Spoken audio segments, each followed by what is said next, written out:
How do Nintendo choose their Nintendo Switch online releases? What determines the frequency of the drops, and is there a secret roadmap that can be divined? This question was posed to me in the comments of my video on Nintendo's online strategy, and it certainly gave me pause. How would you even begin establishing a pattern? First of all, I thought let's look at the release dates. The original Famicom titles launched on the 19th of September 2018, with subsequent titles releasing on either the second or third Wednesday of every month, through to August 2019. The first release, given it was coinciding with the launch of the online system, had a slew of big-name titles including Super Mario Bros. And The Legend of Zelda. By front-loading the releases in September, subsequent months always contained 4 to 5 games, but major titles were harder to sustain. November had Metroid, January 2019 had Zelda 2, February had Super Mario Bros. 2, March had Kid Icarus, and April Punch-Out!, but after that, the cadence slowed to a crawl.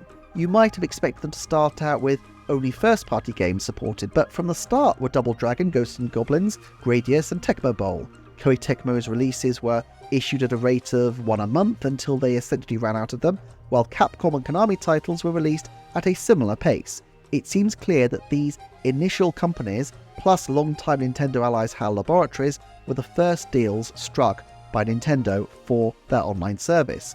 From mid-2019 though, a far greater range of publishers' Famicom titles started appearing, presumably reflecting the fact that either Nintendo sought out further deals after showing NSO as a proof of concept, or that other companies saw NSO and approached Nintendo about getting their legacy titles onto the online service. After August 2019, Nintendo didn't quite stop releasing NES titles, but certainly pulled back to a more infrequent pace, mostly releasing third-party titles.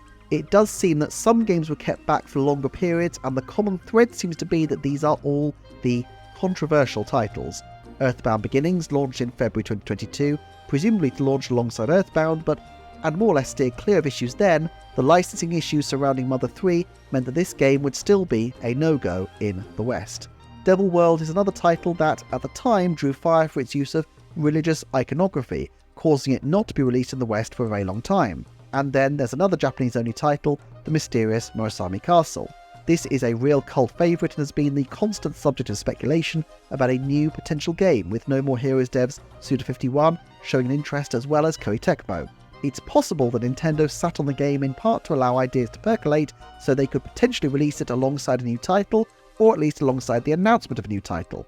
However, presumably, nothing is in development, or at least nothing is close to completion. We know that Nintendo can discuss and fret over details to death, and can be afflicted by analysis paralysis, so it wouldn't surprise me if these games were submitted as potential additions earlier, but were referred across the company for second, third and fourth opinions, for legal input, and for review by people in the various territories before they committed to a release.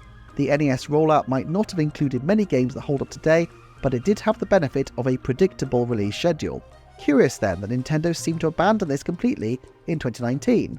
I'm not entirely sure why this is. After all, their 21-game launch for NSO SNES was packed with the most classic titles you can imagine, including Super Mario World and its sequel Super Mario Kart, Super Metroid, Star Fox, F-Zero, 2 Kirby titles, The Wonderful Breath of Fire, and The Legend of Zelda: A Link to the Past. Even looking at that list makes me want to boot up the SNES app afresh. A more regular rhythm of releases would theoretically have made more sense, bringing attention to the online service and its increasingly excellent game lineup. My hunch though is that their decision here was motivated by their advertising schedule. 2019 was an incredibly packed holiday season for the Switch, probably its most packed ever. Link's Awakening released on the 20th of September alongside Switch Lite, then Ring Fit launched on the 18th of October, Luigi's Mansion 3 on Halloween, Mario and Sonic at the Olympic Games and also The Stretchers launched on the 8th of November, and Pokemon Sword and Shield launched on the 15th of November. By dumping an absolute load of games on the 5th of September, 2 weeks before the release of the Switch Lite, they tapped into the massive nostalgia market, a market they were already explicitly targeting through their Link's Awakening advertisements. This particular advert on screen at the moment particularly pulled at my own heartstrings. I'm sure a number of people signed up for the online service and perhaps even bought a Switch Lite especially to access this amazing library of classic titles, but having had a launch big enough and persuasive enough to turn heads, they didn't need to crowd out other titles they were pushing in the October-November window. After all, it's not even just the new games they're looking to push. The release of a cheaper console meant that they could now push their significant library of evergreens such as Breath of the Wild, Mario Odyssey, and Super Smash Bros. Ultimate to a whole new audience. Under these circumstances, is it any wonder they held back on SNES releases until things quietened down in December? This pause allowed them to retrench to a less frequent schedule of every 2 to 3 months, but releasing both Famicom and Super Famicom titles at once. December's games were pretty big, with a new Kirby, Breath of Fire 2 and Super Punch-Out all being exciting titles in their own right, but the release of Star Fox 2, as new for all but the 5 people who managed to track down a SNES Mini, was a major feather in the online service's cap. Still, and no insult meant to Poppin' Twinbee or Wild Guns fans, but the pace of attention-grabbing titles dropped off a cliff even before the pandemic gripped the world in 2020. I guess that with Animal Crossing New Horizons becoming such a monster hit, they really didn't need to push new games to promote the online service, and in any event, circumstances probably meant that it was a lower priority. Some significant releases still followed though. The Donkey Kong Country titles, which I thought for sure would be kept back for an HD remaster, so natural a fit with a beef such an endeavour, were dribbled out through the back half of 2020, and Super Mario All-Stars was released to coincide with the 35th anniversary of Super Mario Bros., perhaps the first time they started utilising the Nintendo Online service as a way to provide content around anniversaries. I have a separate video analysing Nintendo's changing approach to anniversaries here, if you're interested. As with the Famicom games, Nintendo started leaning increasingly on third parties, with the core service appearing rather bare bones. Shuntaro Furukawa confirmed that some people did leave the online service, albeit fewer people than joined it. But I do wonder if the summer of 2021 was a tricky time for the growth of the service. You see, the great advantage of an online service like this is that it provides the company with a regular stream of income on tap. But that also means that if many people sign up at similar times, then there's always a chance that you could have a significant number of people jumping off at any given time as well. So, many people joining during the lockdowns of 2020, it stands to reason that if they bought a year's subscription, many of those subscriptions would have been expiring in the summer of 2021. If Nintendo had wanted to capture these people and lock them in, they could have released the expansion pack earlier than they did in October, but I think they made a conscious decision to wait. After all, if you have a lot of people transferring over in May or June, then this becomes your anniversary date. But Nintendo very rarely, cover your ears, Tears of the Kingdom, Super Mario Maker 2, have banner titles releasing in the spring quarter. They would have a much better shot of persuading people to re-up each year if the anniversary coincided with the hype cycle around Nintendo's massive holiday schedule. Therefore, the expansion pack offered players the chance to move from their old subscription to start the year afresh, rebalancing the renewal schedules of the Nintendo Online service base to being chiefly around the holiday window. The expansion pack followed a similar rollout pattern to the previous ones. October saw a massive push with several absolutely iconic N64 titles like Super Mario 64, Mario Kart 64, and Ocarina of Time, plus Koei Tecmo's Winback. Then, October-November releases were put on hold to allow for the focus to be on Nintendo's, again, quite significant slate of holiday titles, but then the schedule settled down into a monthly cadence like the Famicom, at least through to August 2022. It's curious that while the SNES launch preceded the launch of Switch Lite, the release of the expansion pack trailed the Switch OLED by a couple of weeks. My guess is that while the SNES titles will be a big draw for an entry-level system like the Lite, the high-end proposition of the Switch OLED would initially be drawing a good chunk of more committed gamers who, in any event, would want to see the benefit of the better screen and the inky darks on games like Metroid Dread rather than Yoshi's Story. July 2022 therefore saw the first time they released 3 games at once, seemingly realising they weren't going to release custom ROMA in the West and demonstrating that there is a wish to coordinate Western and Japanese scheduling even if not all Japanese games come to Western shores. After all, they could very well have skipped a month in the West, but they didn't. They provided a game for all people at the time, even if there were 2 more exclusive games for Japanese consumers. Of course, what was really significant from a business perspective about the expansion pack was less N64 but more the arrival of Sega Genesis or Mega Drive. Sega has already milked the nostalgia market with a previous Mega Drive collection, so the time was ripe to put their most successful and celebrated console onto NSO while holding back some games such as the legally challenged Sonic 3. Again, there seemed to have been some sense of trying to put their big names first. Altered Beast was a very famous title, and Dynamite Headdy, Alien Soldier, and Light Crusader may not seem like such big games now, but they have a huge cult following because of their developer, the incredible, though seemingly now defunct Treasure, whose sensational game output more than does justice to their name. April seemed to bring an end to the monthly releases with probably my favourite game ever, not necessarily the best, but forever my favourite, Shining Force 2, alongside the distinctly underrated Sonic Spinball.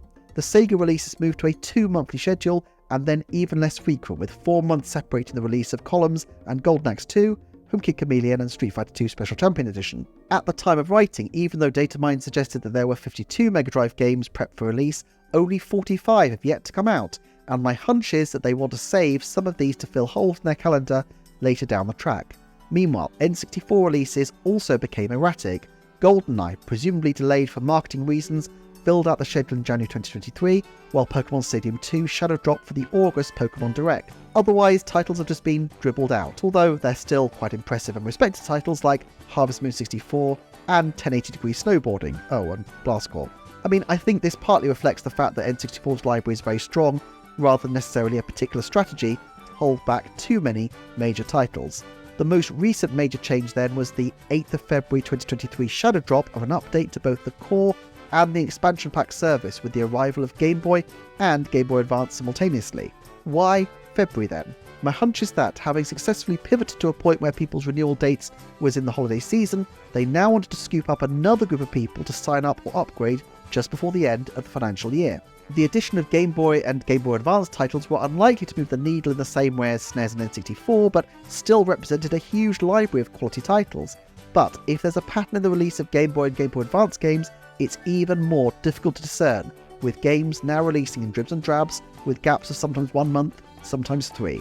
However, at this point their apparent lethargy is perhaps understandable, since the online service now has a very deep bench of classic titles worth playing already. As much as some people might want specific favourites to return, I doubt the continuation of the service is on quite such a knife edge. Also, Nintendo have diversified their online offerings, with Happy Home Paradise and Splatoon 2 DLC, and of course the Mario Kart 8 Deluxe Booster Course Pass, which probably was much more instrumental in driving sign-ups than when Mole Mania finally drops. Although I don't know that we can see a single clear pattern governing Nintendo's release schedules, I think there are some trends which we can discern and may help us with predicting future moves. Conclusion 1. They are likely to pair releases with hardware, so I would not anticipate any major changes to the NSO ecosystem until a new system releases, and even then, it's not completely clear as to whether a new system will be treated the same way as a revision. I suppose it helps bolster a thin launch lineup to have some classic games, but I don't know anyone who buys a top-of-the-line system so they can get their hands on an emulation of Kirby Air Ride. I suspect this has more value particularly for when they release more accessible models. If they do a repeat of 2017's new 2DS XL and release a late-in-life cut-price revision to the Switch, I think there's a strong chance we could see another wave of games, perhaps with some expansion pack games, moved to the base servers as well. Conclusion 2. Uncomplicated first-party games usually come first, alongside the games from their closest partners, Konami, Koei Tecmo, Capcom, and probably now Sega. Trailing behind are any games which require extensive negotiation, either with third parties or first-party titles which have in their history any kind of controversy. Sorry, Mother. Conclusion 3. Some titles are deliberately withheld. They held back Super Mario RPG, and even though Game Boy would have been an obvious one to bolster their lineup in 2020, they kept Link's Awakening off the slate for a very long time. They have held back games for anniversaries, as in the case of Super Mario All-Stars, and may do so again. Also, the Pokemon Company evidently have a little more control over their own releases. Small wonder, as Nintendo only owns a 32% stake in Pokemon.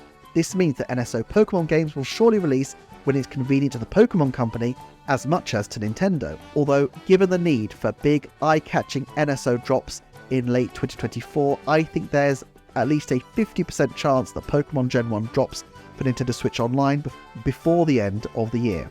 None of which helps solace-seeking Phantasmorph 2996 in his hunt for Donkey Kong 64.